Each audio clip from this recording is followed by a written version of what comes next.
السلام علیکم، میں ہوں امداد سومرو۔ نوٹسز کا زمانہ ہے۔ اپوزیشن کو نیب اور دیگر سرکاری اداروں کی طرف سے تو نوٹسز آتے ہی تھے، اب اپوزیشن کو ایک دوسرے کی طرف نوٹسز موصول ہونا شروع ہو گئے ہیں۔ پیپلز پارٹی کو پی ڈی ایم نے نوٹس بھیجا ہے اور پیپلز پارٹی نے اعلان کر دیا ہے کہ جناب وہ پی ڈی ایم کو نوٹس کریں گے۔ عجیب ہے نا، وہ ایک زمانہ تھا جب پیپلز پارٹی میں ہوا کرتے تھے بابر اعوان صاحب وفاقی وزیر تھے، وکیل تھے، اس وقت وہ جو صدارتی ریفرنس تھا بھٹو شہید کی سزائے موت کے متعلق جو عدالت کا ایک فیصلہ تھا جس کو عدالتی قتل کہا جاتا ہے، بہرحال تو وہ تھا، تو اس پہ کر رہے ہوتے تھے، وکالت شکالت کر رہے ہوتے تھے، تو ایک دن ان کو نوٹس ملا تھا، انہوں نے کوئی بات ایسی کر دی تھی، افتخار چودھری صاحب نے ان کو نوٹس بھیج دیا، تو انہیں عدالت کا نوٹس تھا اور ان صاحب نے باہر آ کر کہا تھا نوٹس ملیا ککھ نہ ہلیا، کیوں سونے دا گلا کراں میں تا لکھ واری بسم اللہ کراں۔ وہ اللہ دیتا لونے والا صاحب کے صاحبزادے ہیں، ندیم لونے والا، تو ان کا مشہور گانا ہے ماڑا ہے تے ماڑا سے یار جو ہے، کچھ بھی ہوئے دلدار جو ہے، تو بہرحال وہ اس کو انہوں نے نقل کر کے نا وہ بسم اللہ کراں والا جو کر دیا تھا، تو پھر افتخار چودھری صاحب نے بھی کہا تھا کہ بسم اللہ آ جاؤ پھر، اور افتخار چودھری صاحب نے ان کا لائسنس معطل کر دیا تھا۔ وہ بابر اعوان اتنے بہت بڑے بڑا قسم کے وکیل تھے، لیکن آگے سے بھی افتخار چودھری صاحب تھے، وہ تو پھر آپ وہ جب آتے تھے نچوڑنے پہ یا کان مروڑنے پہ، بازو مروڑنے پہ، تو پھر ان کے سامنے آئین اور قانون کوئی چیز نہیں ہوتا تھا۔ یوسف رضا گیلانی صاحب کو انہوں نے نااہل کر دیا تھا، اور وہی یوسف رضا گیلانی اب پیپلز پارٹی اور مسلم لیگ نون کے درمیان وجہ تنازع بن گئے۔ ویسے عجیب خوبصورت کہانی ہے یوسف رضا گیلانی، عجیب بھی ہے، خوبصورت بھی ہے۔ مسلم لیگ نون کے ساتھ ان کی محبت بھی ہے، نفرت بھی ہے، یا مسلم لیگ نون کی گیلانی صاحب کے ساتھ محبت بھی ہے، نفرت بھی ہے۔ گیلانی صاحب کا قصہ پاکستان میں ایسے بہت ہی کم سیاسی واقعات ہوں گے جو گیلانی صاحب سے منسوب ہیں، جو چل رہے ہیں ابھی بھی۔ اور اب پھر یوسف رضا گیلانی صاحب کو جو اپوزیشن لیڈر پیپلز پارٹی نے بنوایا، تو اس پر ظاہر پیپلز پارٹی نے ایک وعدہ خلافی کی تھی، اتحاد کے اندر ایک بات ہوئی تھی، پیپلز پارٹی باہر نکل کر انہوں نے جو ایک الگ سے گروپ جو پہلے باب میں تھے لوگ، باب کے یا حکومت کے اتحادی تھے سینیٹرز، تو ان 4 سینیٹر سے ووٹ لے کر، وہ نہ بھی لیتے تو بھی گیلانی صاحب جو ہے وہ بن گئے تھے اپوزیشن لیڈر، یا ان کے پاس تھی ووٹ تھا، نمبر تھا، وہ خود بھی دعویٰ کرتے ہیں، لیکن بہرحال کر لیا جی انہوں نے۔ جب کہتے ہیں نا رب رت سے مت کھسے، ایک تو آپ وعدہ خلافی کر رہے ہیں، اور وعدہ خلافی کرنے کے بعد آپ ایک ایسا کام کر رہے ہیں جو بہرحال کسی طور پر بھی اتحاد میں بیٹھ کر کرنا جو ہے وہ اس کو معیوب سمجھا جاتا ہے، بری چیز ہوتی ہے۔ باقی تو سیاست میں اخلاقیات اپنی اپنی ہوتی ہے، کیونکہ سیاست میں ٹارگٹس کے ساتھ ہی اخلاقیات کا تعین کیا جاتا ہے، تو بہرحال تو وہ معاملہ بنا، تو پی ڈی ایم میں بڑا سخت غصہ تھا، اور اس پر مریم نواز صاحبہ نے بھی کہا کہ باپ والے تو سب کو پتہ ہے کہ کس کے باپ کی اجازت سے ووٹ دیتے ہیں وغیرہ وغیرہ، اس طرح کی باتیں انہوں نے کی تھیں۔ پھر ادھر سے چودھری منظور صاحب بھی بول اٹھے تھے، اور انہوں نے کہا تھا کہ جناب اگر باپ کی اجازت نہ ہو تو کسی کے باپ کے باپ بھی ہمت نہیں کہ باہر چلا جائے، یعنی بہت ہی کوئی یہ بڑا حملہ تھا مسلم لیگ نون پر، اور اس طرح کا حملہ اتحاد میں رہ کر کیا نہیں جاتا، لیکن ہوا۔ پھر ظاہر وہ بات آگے بڑھ کر نوٹسز تک آ گئی۔ اب نوٹسز کیونکہ پیپلز پارٹی نے اس کو دفاع کیا اپنے اس اقدام کو، اور بلاول بھٹو زرداری نے پریس کانفرنس بھی کی، تو وہ معاملہ جو تھا بجائے ٹھنڈا ہونے کے دن بہ دن ہوتا رہا گڑبڑ۔ اور مولانا فضل الرحمان صاحب آپ کو پتہ ہی ہے کہ وہ علیل ہیں، ان کی طبیعت ناساز ہے، کل بھی میں نے پتہ کیا تھا، تو ڈاکٹر ان کا چیک اپ وغیرہ کر رہے ہیں، ان کو ویکنس بہت زیادہ ہو گئی ہے، اور وہ کرونا ان کا نگیٹو ہے، لیکن ان کی جو بخار اور پراپر شاید ٹریٹمنٹ نہیں کروا سکی، لمبے سفر کیے، اور ظاہر عمر کا تقاضا بھی ہوتا ہے، بزرگ ہو گئے، تو اس وجہ سے بھی ان کی، تو بہرحال وہ خاموش بیٹھے ہیں۔ تو ان کی خاموشی ایک تو بیماری کی وجہ سے بھی ہے ظاہر، دوسرا وہ جب تک چپ ہیں تو پھر پیپلز پارٹی اور مسلم لیگ نون کو چپ کرانے والا کوئی نہیں ہے، دونوں ایک دوسرے پر حملہ آور ہیں۔ تو وہ بہرحال وہ اب شاید خاقان عباسی صاحب نے بطور پی ڈی ایم کے سیکرٹری جنرل انہوں نے نوٹس کر دی ہے یوسف رضا گیلانی صاحب کو، اور یسر رضا گیلانی صاحب کو کہہ رہا ہوں میں، پیپلز پارٹی کو، اور انہوں نے کہا کہ جناب میں نے صدر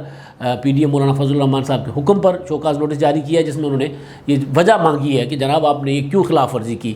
سرکاری لوگوں سے ووٹ لے کر اپوزیشن لیڈر کیوں بنوایا یسر رضا گیلانی کو، اور پی ڈی ایم کے اندر جو معاہدہ تھا وہ کیوں توڑا۔ ظاہر ہے یہ والی چیز ہوگی، وہ وہ جو تھا شوکاز نوٹس وہ پبلک انہوں نے نہیں کیا، لیکن وہ کہہ رہے ہیں کہ پیپلز پارٹی اور اے این پی دونوں کو کیا گیا کہ وہ کر سکتی ہیں، کیونکہ اے این پی نے بھی اس میں 12 ساتھ دیا تھا۔ تو ایک وہ نوٹس گیا، ادھر سے پیپلز پارٹی نے جو ہے وہ اعلان کر دیا ہے کہ وہ نوٹس بھیجے گی۔ پیپلز پارٹی کے نوٹس میں کیا کیا الزامات عائد کیے جا رہے ہیں وہ میں آگے چل کر آپ کو بتاتا ہوں، لیکن آج سے مراد کہ آج جو ابھی یہ جو سینٹ میں ہوا، آج سینٹ میں اجلاس سے پہلے 2 الگ الگ اپوزیشن کے اجلاس ہوئے، ایک یسر رضا گیلانی صاحب کا اور پیپلز پارٹی کے اتحادیوں کا، اور ایک ہوا ادھر پی ڈی ایم کی باقی جماعتوں کا، یعنی اس میں جو 5 جماعتیں جنہوں نے 2 دن پہلے بھی ایک اجلاس کیا تھا، شاید خاقان عباسی بھی اس میں تھے، آج بھی شاید خاقان عباسی تھے۔ یہ تھا سینٹ کی پارلیمانی پارٹیز کا اجلاس، لیکن اس میں شاید خاقان عباسی اور دیگر رہنما بھی تھے، اور باقی سینیٹرز تھے، اتحادی جماعتوں کے 5 اتحادی جماعتیں ہیں۔ تو اس میں یہ فیصلہ کیا گیا، اور جس کے بعد اعظم وزیر طاہر صاحب نے مطالبہ بھی کر دیا ہے چیئرمین سینٹ سے کہ ان کو وہاں پر الگ حیثیت میں اپوزیشن کی سیٹ الاٹ کی جائے، یعنی پیپلز پارٹی اور ان کے اتحادیوں سے، یعنی پیپلز پارٹی، اے این پی اور سراج الحق صاحب کی جو جماعت ہے، جماعت اسلامی، مشتاق احمد جو ان کے سینیٹر ہیں، ان سے ہٹ کر ان کو کیا جائے۔ یہ تو خیر معاملہ جو آج کا تھا، یعنی معاملہ آگے بڑھ گیا، لیکن اب معاملہ ہے اصل چیز نوٹس کی۔ لیکن نوٹسز سے پہلے انہوں نے نوٹس کر دیا، نوٹسز سے پہلے میں گزارش کر رہا تھا کہ یسر رضا گیلانی صاحب کا معاملہ بھی نا عجیب ہے۔ جب 2007 میں محترمہ شہید ہو گئی تو اس کے بعد الیکشن میں پیپلز پارٹی جو ہے وہ سادہ اکثریت بھی نہ لے سکی، لیکن بہرحال پیپلز پارٹی سنگل لارجسٹ جماعت کے طور پر سامنے آئی۔ پیپلز پارٹی کو حکومت بنانی تھی 2008 میں، تو پیپلز پارٹی اور مسلم لیگ نون میثاق جمہوریت کے بندھن میں بندھے ہوئے تھے، گو کہ اس کے بعد این آر او بھی آ گیا تھا، سارا کچھ ہو گیا تھا۔ دوبارہ ان دونوں سیاسی جماعتوں نے الگ الگ انتخاب لڑا تھا، الیکشن میں ایک دوسرے کے خلاف بڑی بڑی تقریریں، ایون محترمہ اور نواز شریف صاحب نے وہ دائرہ وہ جو تھا نا تقریروں کا، لب و لہجہ وہ بدل گیا تھا، لیکن ایک دوسرے کے خلاف باتیں ضرور انہوں نے کی تھی، سیاسی باتیں، یعنی ہم آتے ہیں تو ہم لوگوں کو نوکریاں دیتے ہیں، وہ آتے ہیں تو لوگوں کو فارغ کرتے ہیں۔ میاں صاحب کہتے تھے کہ جناب بے نظیر آتی ہیں تو وہ سرکاری اداروں پر بوجھ ڈال دیتی ہیں، یہ کر دیتی ہیں، وہ کر دیتی ہیں، اور اسی وجہ سے پی آئی اے خسارے میں، فلاں خسارے میں، اس طرح کی ایک سیاسی پوائنٹ جو تھی وہ ذاتی حملے نہیں تھے جیسے ماضی میں کیا کرتے تھے، اس سے پہلے کیا کرتے تھے۔ خیر وہ جناب ہو گیا، ظاہر بی بی شہید ہو گئی، اور اس کے بعد پیپلز پارٹی دوبارہ جب بنا، الیکشن ہو گیا تو دوبارہ یہ لوگ بیٹھے آپس میں، اور انہوں نے فیصلہ کیا آصف زرداری نواز شریف صاحب نے کہ جناب ہم مل کر حکومت بناتے ہیں۔ تو یسر رضا گیلانی صاحب وزیر اعظم بنے، مسلم لیگ نون نے ان کو ووٹ کیا، اور ووٹ کرنے کے بعد گیلانی صاحب جو ہیں وہ انہوں نے اعتماد کا ووٹ لیا، اور وہ اعتماد کا ووٹ متفق کا تھا۔ اس وقت کی اپوزیشن یعنی جو باقی جماعتیں تھیں اپوزیشن کی، انہوں نے بھی ووٹ کیا، اور اس وقت ظاہر ہے عمران خان صاحب کی تو جماعت اتنی بڑی تھی بھی نہیں، ویسے بھی انہوں نے بائیکاٹ کیا ہوا تھا۔ تو بہرحال تو یہ ایم کیو ایم وغیرہ یا مسلم لیگ قائد اعظم انہوں نے بھی متفقہ ووٹ کیا، تو گیلانی صاحب جو ہو گئے تھے متفقہ وزیر اعظم ہونے کا وہ دعوے دار بن گئے۔ اور پھر ایک وقت ایسا آیا کہ جب این آر او مال درآمد کیس میں سوئس بینک دوبارہ آج کل، سوئس اکاؤنٹ دوبارہ آج کل ان کا چرچہ ہے، وہ جب معاملہ آیا تو انہوں نے سپریم کورٹ نے افتخار چودھری صاحب بحال کروا دیے، نواز شریف صاحب نے لانگ مارچ وغیرہ کر کے۔ تو اس کے بعد افتخار چودھری صاحب نے کہا گیلانی صاحب کو جناب خط لکھو، این آر او عمل درآمد کیس تھا نا، اس میں نگرانی، یہ تو اب کہہ رہے ہیں نا کہ نگرانی عمل درآمد، وہ مسلم لیگ نون کہتی ہے کہ ثاقب نثار صاحب نے نگرانی تو اس سے پہلے این آر او عمل درآمد کیس میں بھی ایک سپریم کورٹ نے باضابطہ ایک بینچ بنا دیا تھا، وہ جو دیکھتا کہ جناب عمل درآمد ہو رہا ہے نہیں ہو رہا، کیا نہیں ہو رہا، کیوں نہیں ہو رہا، کیونکہ اصل پیچھے تو جو تھا نا مرکزی ٹارگٹ تھا تو وہ سوئس کیس تھا، وہ بعد میں چیزیں سامنے آ گئی، یا پیپلز پارٹی کی اس وقت کی حکومت تھی۔ تو بہرحال وہ جناب انہوں نے خط نہیں لکھا تھا گیلانی صاحب کو، اور انہوں نے 30 سیکنڈ کی سزا سنا دی تھی کہ جناب آپ نے کیونکہ عدالت کا حکم نہیں مانا، حکم عدولی کیا، لہٰذا جب تک عدالت برخاست نہیں ہوتی تب تک آپ عدالت میں کھڑے رہیں گے۔ تو گیلانی صاحب کھڑے رہے اور جج صاحب اٹھ کے چلے گئے، 20-25-30 سیکنڈ کا معاملہ تھا۔ اس کے بعد مسلم لیگ نون نے یہ مدعا اٹھایا، وہ اپوزیشن میں تھی مسلم لیگ نون، آ گئی کیونکہ حکومت چھوڑ چکی تھی مسلم لیگ نون، اور بڑا شروع میں آغاز میں چھوڑ گئی تھی، وہ لمبی کہانی۔ تو بہرحال مسلم لیگ نون نے اس وقت گیلانی صاحب کو کہا کہ جناب آپ کو سزا ہو چکی ہے، آپ نااہل ہو گئے۔ وہاں سے فہمیدہ مرزا صاحبہ جو اسپیکر ہیں، انہوں نے ایک ان کے پاس ریفرنس گیا اور انہوں نے ایک ریفرنس جو ہے وہ الیکشن کمیشن کا ریفرنس تھا، انہوں نے کہہ کے بھیج دیا کہ جناب نہیں، گیلانی صاحب نائل نہیں ہیں، اور وہ انہوں نے اپنا رولنگ دے دی، اسپیکر کی رولنگ تھی۔ وہ جو آج کل چلا گیا تھا نا معاملہ ادھر اسلام آباد ہائی کورٹ میں کہ پارلیمنٹ کی پروسیڈنگز کو چیلنج نہیں کیا جا سکتا، تو یہ والی گراؤنڈ پیپلز پارٹی کے پاس موجود تھی، ٹھیک یا غلط ایک الگ بات ہے۔ تو اس میں اسپیکر کی رولنگ تھی، اسپیکر کی رولنگ کو سپریم کورٹ نے خواجہ آصف کی درخواست پر اڑا دیا اور یوسف رضا گیلانی صاحب کو نااہل کر دیا تھا 5 سال کے لیے، پھر 2017 تک وہ نااہل رہے۔ تو بہرحال وہ اب پھر جو کہانی جو میں گزارش کرنا چاہ رہا تھا، پھر یوسف رضا گیلانی صاحب الیکشن لڑے 2018 کا، ہار گئے، اب پھر وہ پارلیمنٹ میں آئے تو مسلم لیگ نون کے ووٹوں کی مدد سے آئے، یہ جو سینٹ کا الیکشن ہوا، اچھا وہاں پہنچ کر پھر وہ سینٹ میں اپوزیشن لیڈر بن گئے، وہ جو بن گئے جس طرح، وہ تو میں نے آپ کو بتا دیا کس طرح وعدہ خلافی کر کے بنے۔ تو اب پھر مسلم لیگ نون اسی یوسف رضا گیلانی کو سینٹ کے اپوزیشن لیڈر سے ہٹوانے کے لیے کوششیں کر رہی ہے، یعنی ماضی میں بھی پہلے منتخب کروایا پھر ہٹوایا، اب منتخب کروایا اب ہٹوایا۔ اب اس میں قصور ظاہر ہے دونوں سیاسی جماعتوں نے ایک دوسرے کے ساتھ یہی کرنا ہے، ماضی میں بھی ہوا ہے ایسا۔ تو کہانی یوسف رضا گیلانی صاحب کے ساتھ مسلم لیگ نون کی محبت اور نفرت کی کہانی میں بنیادی طور پر بتانا چاہ رہا تھا، تو وہ یہ ہے کہ پیار بھی بہت بڑا آتا ہے، ووٹ بھی دے دیتے ہیں، اور پھر ہٹوانے بھی آتے ہیں تو نااہل تک کروا دیتے ہیں۔ خیر، ایک تو یہ کہانی تھی۔ اب دوسرا یہ کہ پیپلز پارٹی کو نوٹس گیا ہے، اب ظاہر ہے پیپلز پارٹی کے پاس اس کا جواب نہیں ہے، جو نوٹس بھیجا ہے نا اس کا جواب کیا ہونا ہے؟ ظاہر ہے وہ زیادہ سے زیادہ یہ ہے کہ جناب وہ جو الیکشن کمیشن کہہ رہا ہوں، زیادہ سے زیادہ یہ ہونا ہے کہ جو پی ڈی ایم میں ایک فیصلہ ہوا تھا وہ ہم نے نہیں کیا تھا، وہ ذیلی کمیٹی نے کیا تھا، سربراہی کمیٹی میں ہم نے کہا تھا کہ اپوزیشن لیڈر والا معاملہ چھوڑ دیے گا، اس طرح کی باتیں ہوگی، اس طرح کا جواب ہوگا، لیکن وہ جواب اتنا قابل قبول نہیں ہوگا۔ تو جب جواب نہیں ہوتا تو پھر جواب بھی نوٹس ہوتا ہے۔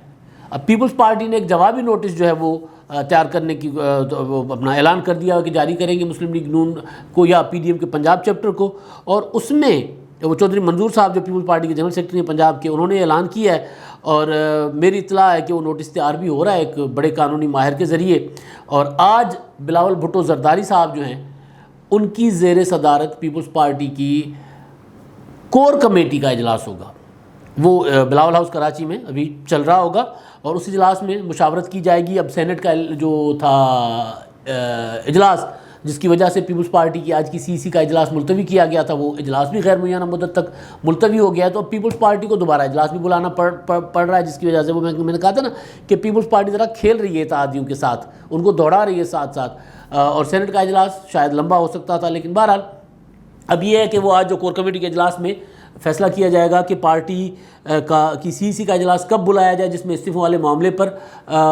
فیصلہ ہوگا، مشاورت ہوگی کہ استعفے دینے نہیں دینے، جو مہلت دی تھی پی ڈی ایم نے پیپلز پارٹی کو، ایک یہ، اور دوسرا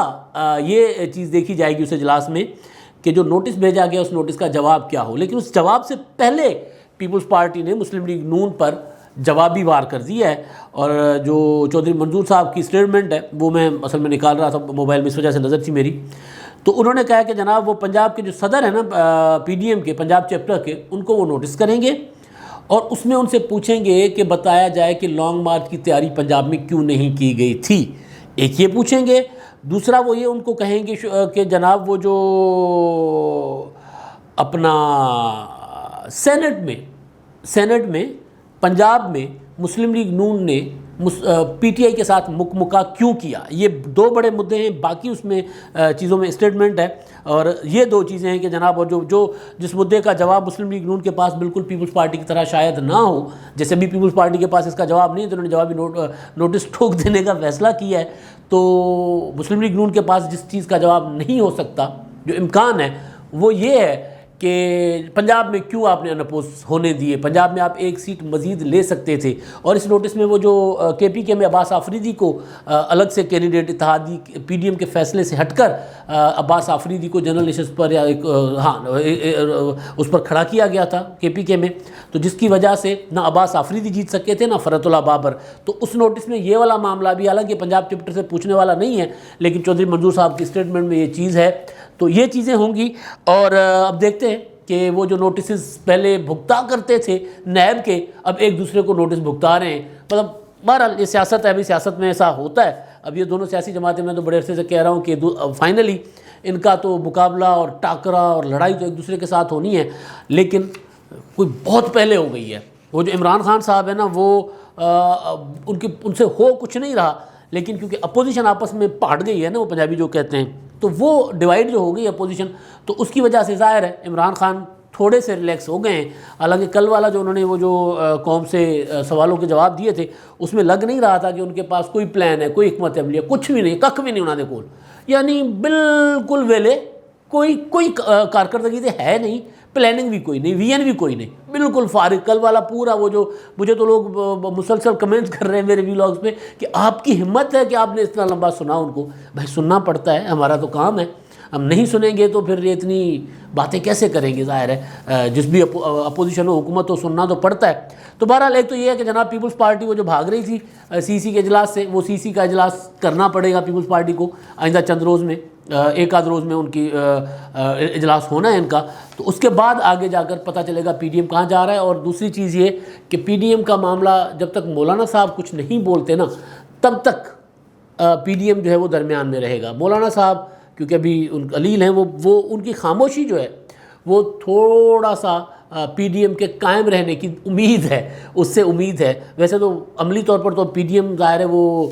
میں نے کہا تھا نا کچھ عرصہ پہلے کہ سلیپ موڈ پہ چلا گیا ہوا ہے، فریزنگ موڈ پہ چلا گیا پی ڈی ایم، اور یہ فریزنگ موڈ پہ رہے گا کیونکہ آگے روزے ہیں اور روزوں میں کوئی تحریک شہریک تو چلنی نہیں ہے۔ تو اس میں ایک چیز ہو سکتی ہے کہ یہ جو نوٹسز ہیں نا، نوٹسز کے بعد جو پی ڈی ایم کا جو اگلا سربراہی اجلاس ہوگا اس میں سیز فائر ہو سکتا ہے پیپلز پارٹی اور مسلم لیگ نون کے درمیان۔ اور ایک اور چیز، مسلم لیگ نون اور پیپلز پارٹی نے اگر سیز فائر نہیں ہوتا تو پیپلز پارٹی نے نواز شریف صاحب کے باہر جانے سے لے کر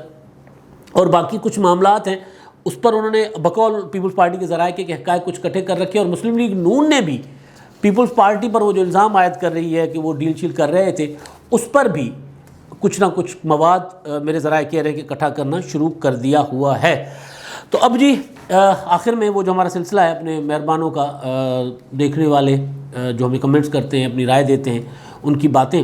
محمد یاسین صاحب ہیں، وہ کہتے ہیں جب تک ہمارے سیاستدان اسٹیبلشمنٹ کے بچھائے ہوئے جال میں آتے رہیں گے اور اپنا مفاد ہی دیکھیں گے تو نہ ملک ترقی کرے گا، نہ ہی مضبوط بنیادوں پر کھڑا ہو سکے گا۔ اور جب تک ہر ادارے کی عزت نہیں ہوتی اس وقت تک ملک ترقی نہیں کرے گا۔ فوج ہو، عدلیہ ہو، حکومت، سب کا احتساب ہونا بہت ضروری ہے، اسی سے کرپشن ختم ہوگی۔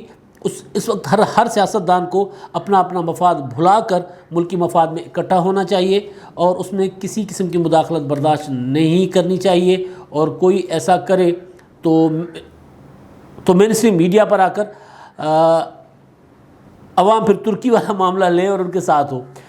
بھائی جان بالکل آپ سے اتفاق ہے، مین اسٹریم میڈیا پہ تو بولتی بند ہوتی ہے سب کی، کیونکہ مین اسٹریم میڈیا کی بولتی بند ہو جاتی ہے، اور باقی ہر ادارہ قابل احتساب ہے، ہر ادارے کا احتساب ہونا چاہیے، کوئی ادارہ ماورا نہیں ہے۔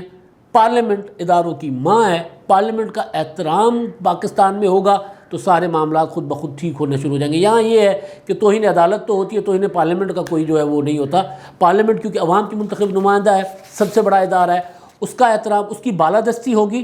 سارا کچھ ٹھیک ہونا شروع ہو جائے گا، اور ہر کسی کا احتساب پارلیمنٹ کر سکتی ہے۔ یہاں پارلیمنٹ کا احتساب ہوتا ہے، باقی کسی کا نہیں ہوتا، باقی اداروں کا، چاہے وہ جوڈیشری ہو، چاہے وہ فوج ہو، چاہے وہ کہتے ہیں ہم اپنا احتساب خود کرتے ہیں، لیکن پارلیمنٹ کا احتساب سب کرتے ہیں۔ تو پارلیمنٹ کی بالادستی، پارلیمنٹیرین کا احتساب ضرور ہونا چاہیے۔ وہ ایک قانون ابھی تو نیب کے ذریعے ہو رہا ہے، ظاہر ہے وہ نیب والا تو سب کو پتہ ہی ہے، لیکن بالکل ٹھیک بات ہے۔ ہاں البتہ وہ جو سویلین اور ملٹری بیلنس ہے وہ بھی ضروری ہے، سویلین سپرمیسی ہوگی تو یہ والے سارے معاملات خود بخود ٹھیک ہو جائیں گے۔ اچھا جی، مظہر حسین صاحب ہیں، وہ کہتے ہیں جمہوریت کا تسلسل ملک کی بقا کا ضامن ہے، لیکن اگر وہی پرانا سلسلہ دہرایا گیا کہ کچھ دیر جمہوریت، پھر لمبا مارشل لا، پھر تھوڑی دیر جمہوریت وہ بھی کنٹرولڈ، اور پھر مارشل لا، تو ملک کبھی ترقی نہیں کر سکے گا۔ بالکل 100% متفق مظہر صاحب۔ یہ مطلب آپ کی جو رائے یہ پاکستان کی تاریخ ہے، پاکستان کی ترقی نہ کرنے کی وجہ یہ ہے کہ ہم جمہوریت آتی ہے اور وہ ایک پودا اگاتے ہیں اور 4-5 دن کے بعد اس کو مطلب ایسے ہے 4-5 دن کے بعد اس کو اکھاڑو اور دیکھو جڑیں پکڑ رہا ہے، نہیں پکڑ رہا پھینک دو اور پھر کچھ اور کر دو۔ تو یہ والا طریقہ ہم کرتے رہے ہیں، پاکستان میں ہوتا رہا ہے، کچھ دیر کے لیے جمہوریت اور وہ بھی کنٹرول. تو وہ وجہ ہے کہ ایک تو پولیٹیکل پارٹیز ہمارے یہاں مضبوط نہیں ہو پائیں, ہمارے یہاں پولیٹیکل پارٹیز کے اندر جمہوریت نہیں ہو پائی, اور جب تک پولیٹیکل پارٹیز کے اندر جمہوریت نہیں ہوگی ملک میں جمہوریت نہیں ہوگی. اور پولیٹیکل پارٹیز کے اندر جمہوریت نہ ہونے کی وجہ بھی پولیٹیکل پارٹیز کے اندر باہر سے ہونے والی مداخلت ہے. وہ صرف